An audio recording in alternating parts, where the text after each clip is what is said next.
Okay, you're going to be hearing my thoughts and opinions of Mexico so far and what I think needs to change as soon as possible. Let's get into it.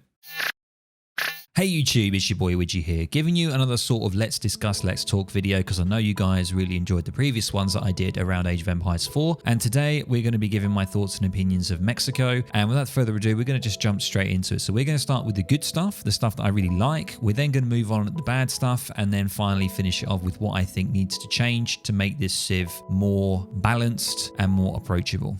Right, so let's get into the good stuff. So the first thing I've got to say, which I'm sure everyone will echo, is how diverse this Civ is, and the fact that they haven't just done a cookie cutter style on previous civilizations and just reskinned and just sort of brought out something just for a quick cash cow, a quick incentive to get some cash and make a quick buck. I really like the effort that the team have gone into to make this Civ truly unique, which is absolutely amazing, with all the unique units and buildings available, the whole mechanic around the haciendas. We have the cathedral card as well. We have all of the revolts, all of the decks within those revolts, and the opportunity to be able to revolt in Age 2, 3, and 4, and also to be able to get into the Mayan revolt as well, which is kind of insane. So I really love that. I love all the different cards that you have, and the amount of content within this DLC is amazing, along with the historical battles and challenges that you have as well, and all of just the unique sort of models of the units and stuff like that. It's absolutely insane, and it's not just sort of like a Spanish and US sort of combined. It's not just that, you know, that's something that they could have easily have done. They could have just taken Spain Civ, they could have taken the USA Civ, and they could have just sort of mashed it together, reskinned it, and maybe added a couple of unique units in. But they've really changed things all the way down to the insurgents, which are the pikemen, being able to actually train 10 of them rather than just 5, which is an interesting thing as well. Also with the musketeer card, the soldados, costing 2 population in Age 2. That's the kind of unique and unusual thing. So it's all those little tweaks and changes that really make this Civ amazing, and one of the most interesting Civs that have ever been released, in my opinion, on Age of Empires 3. So as I say, I think they're a good all-rounder Civ. They can cater to multiple strategies as well, which is great. So you can go for a boom, you can go for a fast revolt, you can go fast industrial, you can go a bit more turtley, you can just go for a good Age 2 play. There's so many things that are open to this Civ, and that's a good and a bad thing. So I mentioned that in the bad points as well, but I think a lot of other Civs need to be like this, that you can't have Civs that are pigeonholed too much to one strategy. It'd be really good if you could take a Civ that can do multiple strategies. Some are better than others and some are worse, but at least you have that option to do that, and I think that's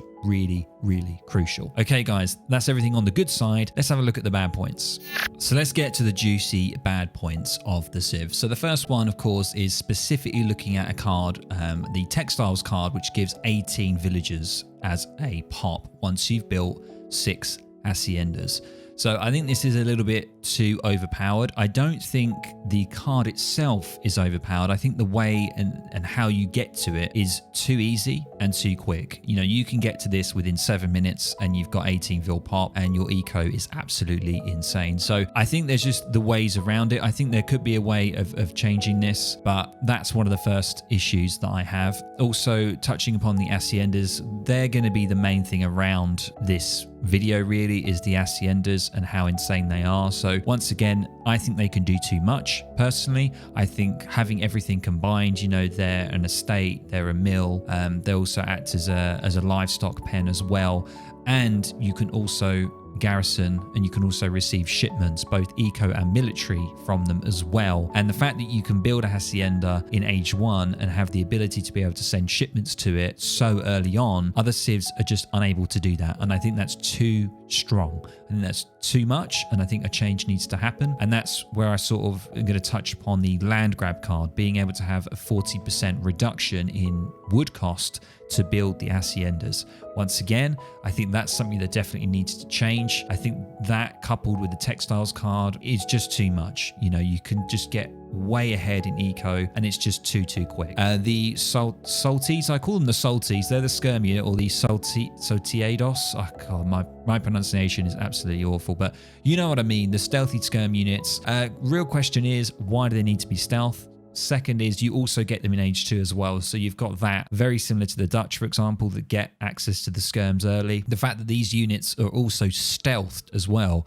And if you can use them and micro them well, they can be extremely strong in age 2. So that's something that I think definitely needs to be looked at as well. Also, something that I mentioned in the good side as well, which is them being an all-rounder civ. So being able to cater to multiple strategies. I think what the issue is at the moment is all the different types of openings are all just too strong. So you've got the FI, you've got the FR, which is the fast revolt, you've got the age 2 boom with the Haciendas. You know, all of those openings are really strong against the other civilizations. So I think what they need to do is they need to try and tone it down a little bit, and they need to be able to have some openings that are a lot stronger than other ones. And obviously, depending on what kind of civ you're playing against, it offers that choice. I think at the moment they're all just way too strong. So that's really it on my bad points, to be honest. I think I don't really have too many bad points. I think there's probably a few more there. I think one more point would be the fact that they are quite complex. Yes, they're very unique. There's a ton of content. They're so different to the other civs, but I think they've gone maybe a little bit too far, and it can be very overwhelming for new players, especially average players like myself and potentially below as well, who are coming to the game brand new. They've seen this civ, they want to buy the game, they want to get into it, and then they're it's so daunting. There's so many cards. It took me a good 2 or 3 hours to go through these cards, and I've been playing the game since it released. I've got about 500 hours on the game, and if there's a new person that barely has played this game, it's going to be a bit of a turn off for them. So that's something just to bear in mind maybe for future civs. Maybe just tone it down a little bit on the complexity, make them understand it a little bit better, and it's not too daunting for them. So let's go on to some of the changes that I think should happen to Mexico to make them more of a balanced and viable civ and option in the future. Moving on to the final part, and I've sort of already touched upon a few of these bits, but this is what I think needs to change for Mexico to be a lot more exciting. Maybe not exciting, that's the wrong word. I think more balanced, viable, and just so it can fit well with the existing civilizations at the moment. So obviously I mentioned around the land grab. I think something needs to change there, maybe reduce the percentage a little bit. It's 40% at the moment that it reduces the cost for the Haciendas. Maybe make that 20%, maybe 10%. Something needs to give there. Either that needs to give or the textiles card needs to change. So that needs to maybe reduce from 3 villagers per hacienda to maybe 2. One of those two needs to change, because at the moment that is a deadly combo, and it can just insanely pump your eco way too quickly, in my opinion.